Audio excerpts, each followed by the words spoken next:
الشيطان الرجيم. بسم الله الرحمن الرحيم. الحمد لله رب العالمين، والصلاة والسلام على سيد المرسلين، وأشهد أن لا إله إلا الله وحده لا شريك له، وأشهد أن محمدا عبده ورسوله. اللهم صل على محمد وعلى آل محمد كما صليت على إبراهيم وعلى آل إبراهيم، وبارك على محمد وعلى آل محمد كما باركت على إبراهيم وعلى آل إبراهيم في العالمين إنك حميد مجيد. ثم أما بعد. We will continue our journey with the Eman, and as we said, that the deen of Islam, the religion of Islam, is like a 3 stories building: Islam, Eman, and Ihsan. And we said we will go after every calling, "Oh who believe, oh ya ayyuhalladhina amanu," and we'll see the commands of Allah subhanahu wa ta'ala, what to do to reach the Eman and to maintain the Eman. And then you move forward to the 3rd floor, Ihsan, inshallah. And we were talking about Salah. So this is the second session of talking about Salah. Ya ayyuhalladhina amanu ista'inu bis-sabri was-salah. Okay? Or who believe, seek help in being patient, in patience, and in performing the Salah. And we mentioned many ahadith. We'll continue with them. But before we just go quickly on what we said, that many people, and again when we talk about Salah, we talk about the masjid and the connection between Muslim and the masjid. It's very important we have this connection all the time. And we said that many people come to the masjid 5 times a day. Some people will come once a day. Some people will come once a week. Some people will come once a year for Eid or Ramadan, and some people will come once a life. When they die, people will pray, will do Salat al-Janazah on them. So we have to choose for ourselves the rank with Allah subhanahu wa ta'ala, the level, the status that we have with Allah subhanahu wa ta'ala regarding our attachment to the masajid. And you know the famous hadith, the 7 that Allah subhanahu wa ta'ala will cover them yawm al-qiyamah with his shade, when there is no shade except the shade of Allah subhanahu wa ta'ala. وَرَجُلٌ قَلْبُهُ مُعَلَّقٌ بِالْمَسَاجِدِ, and a person or a man who his heart is attached to the masjid. You know, it's hanged to the masjid, and so on. One of the hadith that Rasulullah mentioned, that gave the people who walk at darkness, meaning Fajr time or Isha time, with the complete light, with the perfect nur yawm al-qiyamah. Okay, so the more you do in dunya, you go in darkness, you know, Allah subhanahu wa ta'ala will replace this with complete nur and light yawm al-qiyamah. Also, Rasulullah in a beautiful hadith, that one of the Sahaba, his name Rabi' ibn Ka'b al-Aslami, he was with Rasulullah. He said, I used to sleep in the house of Rasulullah, and one night I bring the water for him to make wudu, okay? And then Rasulullah, as a appreciation to what I'm doing of service to him, he said, ask me. Whatever you ask me. He said, Rasulullah, I ask you one thing. He said, what? I want to be your companion in Jannah. I want to be with you in Jannah. So Rasulullah said, anything else? Okay, you need something else in dunya? I said, no. That's it. I need to be with you in Jannah, inshallah. So Rasulullah said, أعني على نفسك بكثرة السجود. يعني help me to help you by doing more sujood, by doing more salah and so on, to be able to ask Allah subhanahu wa ta'ala, to make dua for Allah subhanahu wa ta'ala, and for Allah to accept my dua by you doing more salah, you perform more salah and so on. And we said before, and it's good to remember again, that every act of worship we do in the deen has a reflection on dunya, has a light on the dunya. Whatever this light reflects on our relationship with family, with business, with community, whatever. Everything you do, make sure Allah subhanahu wa ta'ala made it for a reason. So of course, your purpose in al-akhirah, but in the same time, there's some benefit in the dunya. As we said, رَبَّنَا أَتِنَا فِي الدُّنْيَا حَسَنًا وَفِي الْآخِرَةِ حَسَنًا. Oh, Allah give us in akhirah good deeds or good reward, and also reward us in dunya. So, and this is a balance that we keep. And this lesson is very important for those who teach people human skills, what we call tanmiyah al-bashariyah, or training and workshops and all this fancy name that people like to get certificate and attend them. That when we copy them from the West with the spirit of the West, okay, and then we try to give them an Islamic touch, it doesn't work. Because, you know, if someone is non-Muslim, and I give example of a woman, she's not Muslim and she's wearing a hijab, she will not become a Muslim because she's putting hijab, even if she put niqab, right? So why? Because ar-ruh, the soul, the spirit is not Islamic. And this is where we can copy from any civilization all the different science and technology and physics and chemistry, blah blah blah, management. But for the knowledge that will change the human behavior, we have to take it first from the Quran, from Sunnah, from the stories of our great ancestors, Sahaba and Tabi'een and so on, and the great ulama up to now, no problem, right? And then we complement this with any other wisdom from any other nation, no problem. But you have to go with this order. So the examples I'm going to give today from the Salah is something that we need to learn. We have to dig deep in our treasures of Quran and Sunnah to see what will benefit people, inshallah. So when we analyze the school of Salah, Salah is a mechanism. It's an amazing mechanism. We talked before about your relationship with Allah subhanahu wa ta'ala. Allah will forgive your sins, Allah will give you light, and so on. This is in akhirah. What will happen in dunya? So Salah will shape our human behavior. From number one is Salah will teach us how to control ourselves, because the moment the adhan will come, Allahu Akbar, you leave everything. Your life will stop. And then you go for Salah. The hadith of used to be he used to help his family, whatever affair they are in. Okay? And then when the mu'adhin say Allahu Akbar, Rasulullah will go to Salah directly. He will not wait.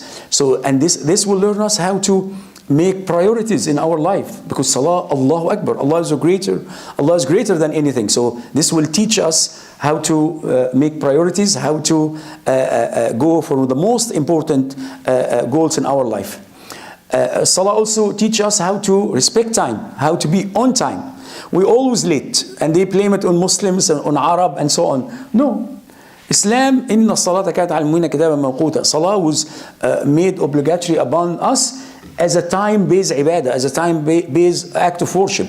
So Salah will teach us to be on time. If you are late 5 minutes, you will miss the Salah. So you have to be on time. Salah also will teach us how to have discipline, right? So we stand in straight lines. And we do this from younger age. And you know, you will used to it. Even if you don't notice, you will be disciplined. If the house and the masjid and the school work together in this in harmony, the people will learn how to be disciplined, so they will not park in the wrong spot. Why? Because they are taught every day, 5 times a day, how to be straight in their Salah. Salah also teaches us how to be patient, because now, you know, when you come to the masjid, you have to wait for the imam. And when the imam praying, if he takes more time, you cannot say, no, enough, I'm going, I'm leaving. No, you have to wait for him. You cannot leave. It's not up to you, right? So you will learn sabr now, right? You listen to me now. You learn sabr, even if you don't like me, but you have to wait. Salah also teach us how to select and elect the best of us to lead the Salah. So it's a natural election process that we do 5 times a day. Not only in the provincial election or the federal election. We do it every single day. We select and elect the best of us to lead us. And this is a great lesson that Muslim Ummah trained to pick and choose the best of them. Rasulullah said, Ya ummul qawma aqra'uhum li kitabillah. The one who leads the Salah is the one who has more knowledge. Aqra'uhum huna doesn't mean the one who read the Quran beautifully or correctly or has a beautiful voice. No, the one who has more knowledge. Okay? Even the Prophet said, وَلِيَلْيَنِي أُولُو الْأَحْلَامِ وَالنُّهَى. Means that even the Imam in the first line, the people behind the Imam will be the best, the people who have knowledge and wisdom. And this will teach us that the ruler or the manager will select good advisory committee and good advisory team. If he make a mistake, they will correct him. Okay, we learn this in the Salah every day, you know.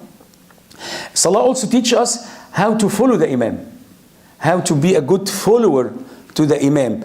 He goes up, you go up. You make ruku', you make ruku'. He makes sujood, you make sujood.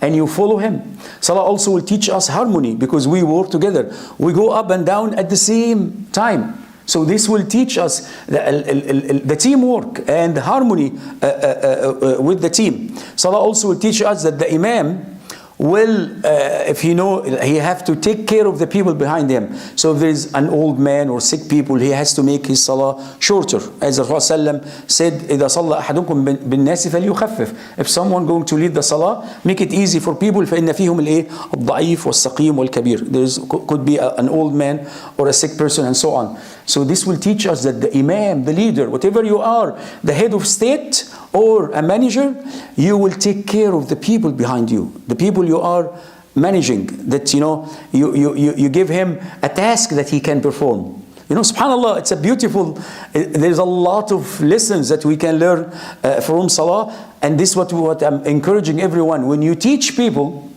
start with the treasures of Islam and then complement with other stuff. If the imam make a mistake, what we do?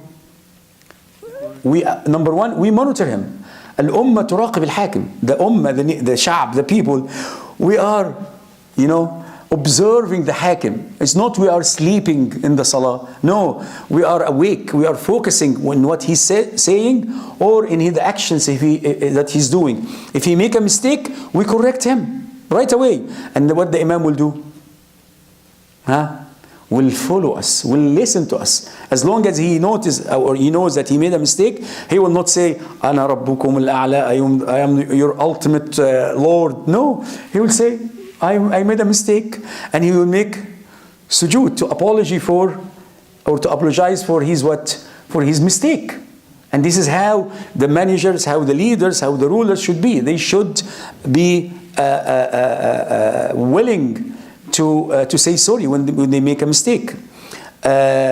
So all these lessons that we learn from the masjid. When we come to the masjid to pray, we know each other. We build relationship. We marry from each other. We do business together. We establish a network of business and family relations and ties with the community. So this is why what we say in Canada, that the masjid is the center of the community. It is a community center. And it's a beautiful name. I like this name all the time because it is really the community center. And subhanAllah, every city, every town in Canada and in Europe has a street called what? Church Street. Of course, they have king and queen, but they have Church Street. And every town and village in the Muslim world have Shari' al-Jami'ah, the street of the mosque or al-masjid, right? And when you land from any plane in any place, especially in Muslim countries, you will see the minaret with green lights and all the houses around. Same in towns in Canada. You'll see a church and all the towns around the church. And this is how to show you the importance of religion. People who try to take the religion away from our life, they are point. You complete the dots, It is not right, because religion is an important part of every human life. So, and this is why we call it the center of the community. Before social media, before TV, before internet, this masjid and this member was the public relation. All the news will come out of the masjid. All the village, all the town, all the city will come together in the masjid, and announcement will be made to the community about certain and important issues. So the masjid and the salah playing a very important role in our life. And let me finish with this. Now again, I'm not talking about salah particularly, but about just taking any knowledge that change the human behavior from Islam and from our cultures and so on, that match with Islam, culture that match with Islam. Okay, we have. In the West, we learn when you come up with a new invention, you go to patent the product or the book or whatever. And we have what we call intellectual property, right? Can someone give me an example in our Islamic history that we have intellectual property? Zero. We don't have intellectual property in Islam our ancestors came up with a different mechanism. What they did, we have awqaf. Any alim, any scientist, whatever in the religion or in the dunya affairs, they are taking their income, their salary from awqaf or from the state. So all the great outcome that come from them, they do it for people. So if you want to copy an invention, you can take it, no problem. Why? Because in Islam we are learn what? إذا انقطع عمل ابن آدم إذا مات ابن آدم انقطع عمله إلا من ثلاث. When we die, our counter of good deeds stop counting, except three: righteous son, or علم ينتفع به, or charity. Okay, so charity or a righteous son making dua for you, or علم ينتفع به, a knowledge that people will benefit from. Did Rasulullah say this ilm, this knowledge has to be in the deen? No. Any knowledge, physics, chemistry, engineering, medicine, accounting, no problem. We are used to be generous, to give. And of course, those who invent this, those who come up with this, will take their income. They will live good life, because the Khalifa, sometimes when you make a book and the Imam or the leader will like it, he will give you weight of the same book in gold. They will reward you. But because we don't have the right mechanism, we make mistakes. Okay, so we don't have intellectual property. Okay, I understand that some people forced to do it. I understand this. But I speak about the model, the Islamic way of life. We have to know what is right and the wrong that we are doing right now. And again, because we are not learning from our deen. So deen is not only about to come to pray Taraweeh and say, MashaAllah, Allahu Akbar, Allahu Akbar, Allahu Akbar. Allahu Akbar, make the deen of Allah Akbar. The way of Islam Akbar. The Islamic system Akbar, not only by saying Allahu Akbar. So we have to give to the people our knowledge. And wallahi, even in business, when you do this, you will make more money. People will come to you. People will come to you and people will reward you. People will respect you. You will get a reward too in dunya and akhirah. So again, we need to revive the treasures that are hidden in our Islamic knowledge to benefit all the people from it. And inshallah you can apply the same method with all the ibadah that Allah subhanahu wa ta'ala taught us. أقول قولي هذا وأستغفر الله لي ولكم فاستغفروه إنه الغفور الرحيم والسلام عليكم ورحمة الله وبركاته.